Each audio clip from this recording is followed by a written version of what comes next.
So shoutout po sa Indomie. Baka mayroong taga-Indomie na nanonood yan. Legit tong noodles nyo. Tinatangkilik ng mga OFW yung nandito sa Middle East. Lalong-lalo na yung mga nagtitipid o wala nang makain. Kaya Indomie, baka naman.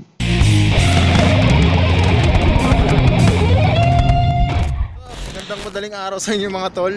So alauna ng madaling araw dito ngayon sa Saudi. At may naisip akong gawin mga tol. Kasi nagutom na ako ngayon. Gutom na gutom ako. So pupunta ako dito sa grocery dito sa tapat ng accommodation namin. Ayan o. Watan. Pero hindi tayo sponsored niyan ha. Lagi ko lang sinasama to sa vlog ko kasi napakalapit lang talaga nito sa amin. So pasok tayo. May una lang akong kailangan bilhin. Kasi talagang kailangan to. Bumili muna ako ng tissue. Kailangan yan eh. Kailangan yan bro kung matagal na dito sa ibang bansa. Alam mo yan, hindi ka sanay, sisipunin ka kaya lagi mong kailangan ng tissue.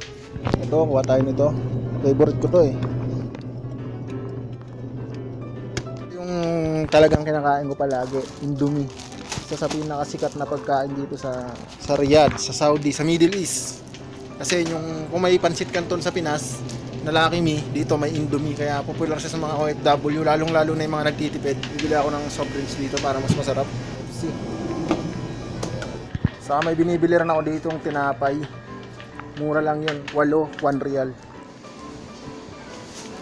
Hot? Syukran. Ito yan mga tolo, 1 real, 8 pirasong buns. Parang hotdog bread. Pero mainit, masarap, mabango. Bayad na tayo, tapos direct na tayo sa bahay. Ay, isipan kasi akong gawin. Gutom na gutom ako. So gagawin ko na rin tong challenge. Mamaya makikita nyo. Yo, andito na tayo sa accommodation. Pasok ako sa sala, titignan ko may tambay. Hulaan nyo. Meron, wala.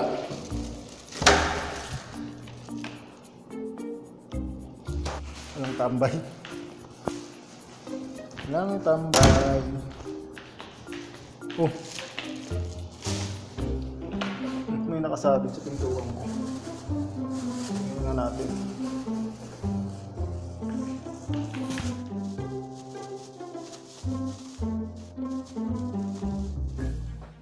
May nagsabit ng tuyo, tolo. Tignan nyo mga tol. Ang daming tuyo. Ito pa. Alam ko na kung sino naglagay nito. Sabihin ko sa inyo. May nakasabit na isang plastic na tuyo sa pintuan. Alam ko na kung kanino dala to. Kay Tol Alan. Ito, si Tol Alan. Kilala nyo? Yan o. Kilala nyo? Alam ko kilala nyo yan kasi lagi nasa vlog ko yun nung nakaraan. Ayun nga pala, bumalik na siya galing Pilipinas. So, naka-duty siya. Siguro, dinala niya sa akin. Hindi niya ako naabutan dito. Kaya sinabit na lang niya sa pinto. Sa Lyceum duty namin eh. So, ayos. Pasalubong pang tuyo galing Pilipinas. Namiss kong kumain ito. So tol, salamat dito sa tuyo. Sarap nito, appreciated tol. Maiba tayo mga tol. Kung napansin nyo kanina, bumili akong 2 balot ng Indomie. Kasi nga sobrang gutom ko kanina, konti lang yung kanahin kong hapunan. Tapos may naisip lang ako mga tol na ba't hindi ko ubusin yung isang buo nito. So tatawagin kong Indomie Challenge. So sa mga hindi nakakaalam mga tol, yung Indomie, isa siya sa number 1 o pinaka-popular na pancit canton noodles dito sa Middle East. Ewan ko lang sa ibang lugar sa Pilipinas at sa ibang bansa pa kung popular din to. Isa tong famous na noodles, lalong-lalo na sa mga OFW na nagtitipid o yung nagbabudget ng pera. Ito yung literal na kinakain nila. Kasi ganoon din ako. Dahil gutom ako, uubusin ko tong isang buo nitong noodles na to. So ngayon, pag naging success tong challenge ko sa sarili ko na ubusin yung isang buong pancit canton, mag-ahamon ako ng mga kapwa ko o OFW YouTuber na gawin nyo rin itong challenge na to kung kakayanin ko. Pero palagay ko, kaya ko namang ubusin to. Pero usually mga tol, naubos ko lang nito, 2 pancit canton lang.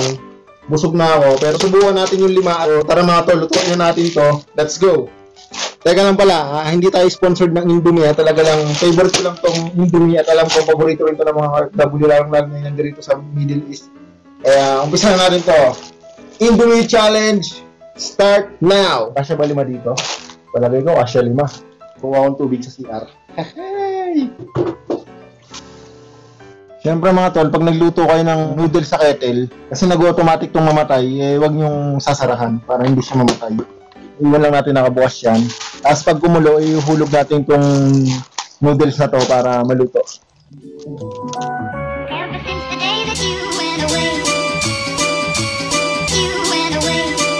You've been spending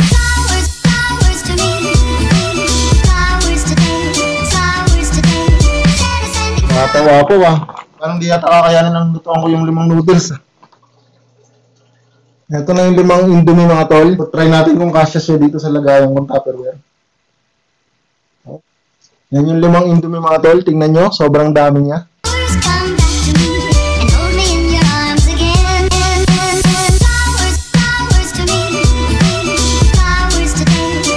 So mga tol, ready na? Ito na yung niluto kong 5 Indomie. O katumbas siya ng isang pack na ganito. Napakadami pala. Usually kasi ang nakukonsume ko lang nito hanggang 2 lang ako, busog na ako.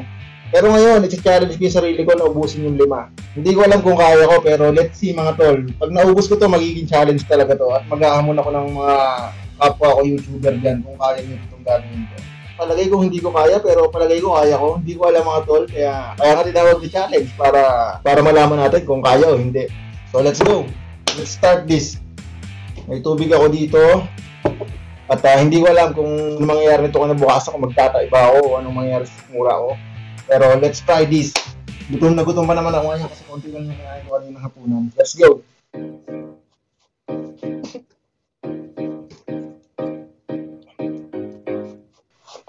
Masarap pa talagang kainin yung pancit canton pag mainit pa.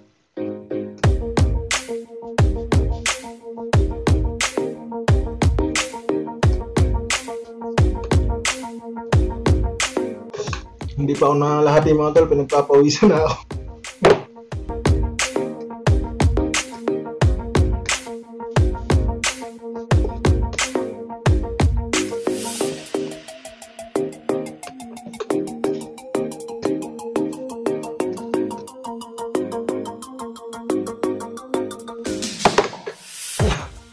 Kalahati pa lang yung nauubos ko.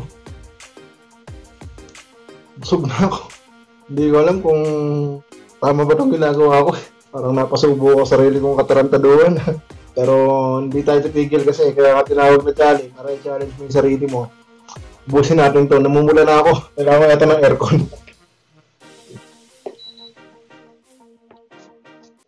"75 years later."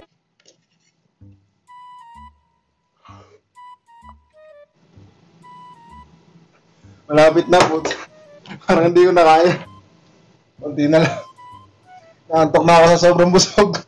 Napasubo ako sarili kong katarantaduhan Nantok ako mga tol, inantok. Ang bigat sa tiyan. Kailangan natin ubusin to. Indomie. Baka naman. Indomie. ILTV. Indomie challenge. Inubos ko yung isang pack ng Indomie. Ubusin ko pa lang pala kasi gusto ko na ako. Parang hindi ko na yata kaya.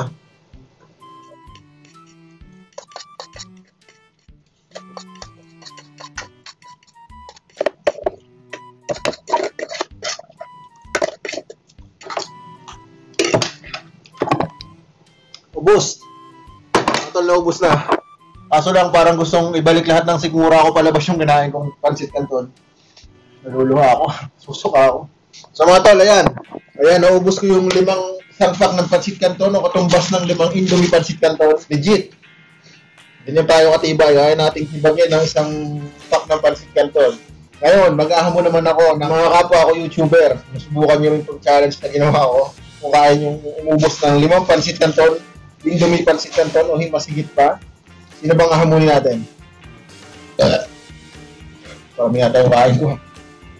So, inahamon ko ang mga YouTuber na sila Daydreamer ng Oman, si Nat Paris TV ng UAE, si Josie TV ng Jeddah, si Jen Donaire ng Alcobar, ang mag-asawang Haring TV at Ross Castillo, si Just Dato, si Marky Mensch, si Ang Supremo Vlog na mga Riyadh YouTuber, at si Papa Lolo. So kung meron man akong hindi nabanggit dyan, lalong-lalo sa mga Riyadh YouTuber, yung mga nabanggit ko na ang bahalang humamon sa inyo kung kayanin nila itong ginawa ko na umubos ng 5 Indomie.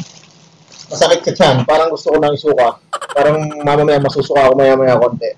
So, sina-challenge ko kayo mga nabanggit ko na umubos ng isang Indomie o masigit pa. Tingnan natin kung kaya nyo ang ginawa ko.